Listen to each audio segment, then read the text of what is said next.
Welcome to my videos.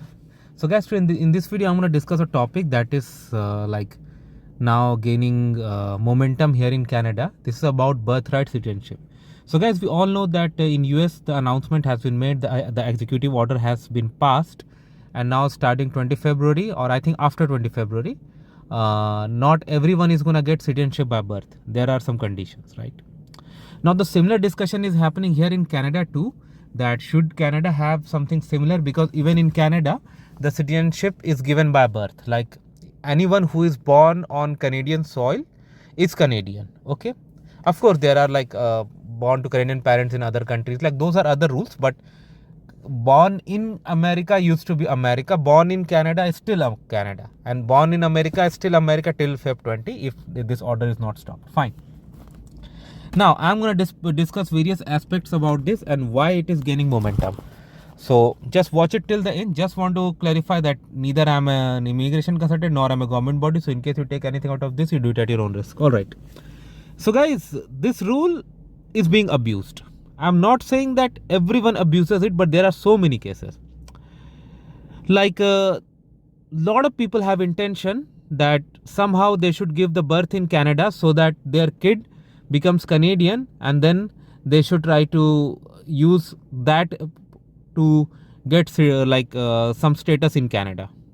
This is being abused, and even in the worst of the worst case, the kid's future is like the kid is Canadian, so it's like born with Canadian passport in some way. So this is something that is being abused. Now look what happens in Canada. If you want to qualify for public health care, you need to maintain certain residential requirements and all, right? But there's a loophole in emergency healthcare. Like if somebody comes as a visitor and goes to emergency, then regardless of their coverage, they do get some treatment, and this is being misused. Like I saw some reports in media that lot of people are misusing this, and hospital bills and all are not being cleared. So in my opinion, government should bring strict rules. Of course, somebody who is living here for years, like study permit, work permit, I think there is nothing wrong to grant their children citizenship. But on visitor, government should see that the whole purpose of visit should not be birth. Like in my opinion, like somebody who's coming for short-term visit, government should put some conditions over there. And when it comes to hospital bills, like why not make an insurance mandatory? But even if an insurance is made mandatory, a lot of insurance coverages do not cover birth tourism. So in that case, like certain amount of money should be shown in readily available fund or something before this is allowed.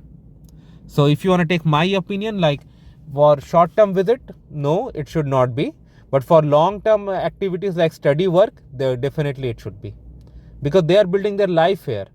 So they should not be delaying their family planning just because of these rules. So I support that aspect. If whatever opinion you have, feel free to write. In my opinion, I already said. Okay. Thanks for watching. Please subscribe to the channel. Thank you.